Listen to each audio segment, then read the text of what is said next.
2 குழந்தைகள் ஏரியில் மூழ்கி உயிரிழந்த நிலையில் மாண்புமிகு அமைச்சர் சி வே கணேசன் அவர்கள் இன்று அவர்களின் திருவுருவ படத்திற்கு மலர் தூவி அஞ்சலி செலுத்தினார். கடலூர் மாவட்டம் தீட்டக்குடி சட்டமன்ற தொகுதி கீழ்ஒரத்தூர் கிராமத்தை சார்ந்த சாஸ்தா அகஸ்தியா இவர்களின் குழந்தை சிவதர்ஷினி மற்றும் வேல்முருகன், ஆஷா இவர்களின் குழந்தை குணா ஆகிய 2 குழந்தைகளும் எதிர்பாராத விதமாக நேற்று ஏரியில் தவறி விழுந்து நீரில் மூழ்கி உயிரிழந்தனர். இதனை அறிந்த மாண்புமிகு தொழிலாளர் நலன் மற்றும் திறன் மேம்பாட்டுத்துறை அமைச்சர் சி வே கணேசன் அவர்கள் பெரும் அதிர்ச்சியுடன் இன்று கீழ்ஒரத்தூர் கிராமத்திற்கு நேரில் சென்று 2 குழந்தைகளின் திருவுருவ படத்திற்கு மலர் தூவி அஞ்சலி செலுத்தினார்.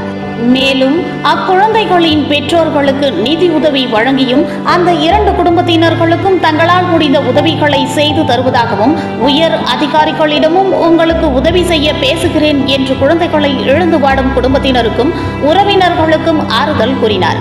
எனவே இந்த கிராமமே மீளா துயரில் இருந்தபொழுது மாண்புமிகு அமைச்சர் அவர்கள் நேரில் வந்து ஆறுதல் கூறியவுடன் சற்று இளைப்பாறி ஆறுதல் அடைந்தனர்.